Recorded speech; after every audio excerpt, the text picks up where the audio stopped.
Si quelqu'un veut venir après moi, qu'il renonce à lui-même, qu'il se charge de sa croix et qu'il me suive. Matthieu 16, 24. Renoncer à soi-même. D'un mot, le Seigneur va droit au but. Il arrive que l'homme soit prêt à renoncer à certaines choses, à des choses agréables. Il arrive qu'il soit prêt à renoncer au péché. Mais renoncer à soi-même, à ce moi qu'il chérit tant, renoncer à en faire le mobile de sa vie, le ressort de ses actions, détrôner le moi pour que Jésus prenne sa place. La première, que cela est bien plus difficile.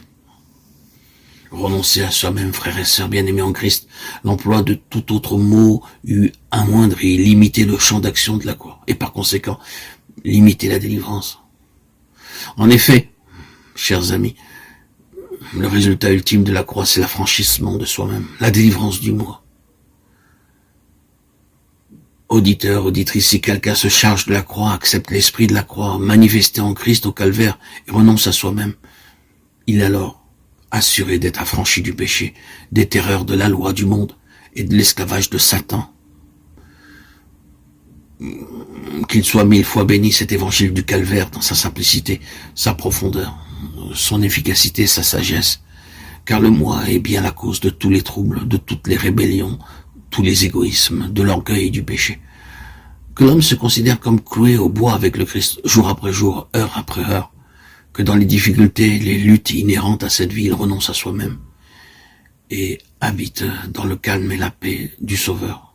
Suivant celui qui l'a précédé dans le chemin de la croix, cet homme suivra l'agneau, non seulement jusqu'au calvaire, mais jusqu'au ciel même où il partagera son trône.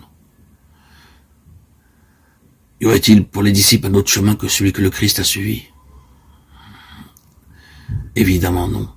Le Christ a pris sur la croix la place du pécheur. Quiconque veut le suivre et accepter ses enseignements doit prendre à son tour la croix de Christ.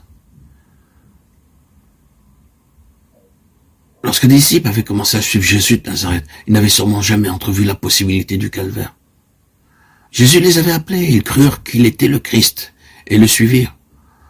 En leur cœur, ils savaient que Christ avait les paroles de la vie éternelle. Ils l'entendaient, ils voyaient ses miracles, ils rêvèrent peut-être de puissance et de gloire. Mais jamais, certainement, la croix n'a paru à leurs yeux. Même lorsque Jésus leur annonça ouvertement, et ils ne comprirent pas. Luc 9, 43, 44.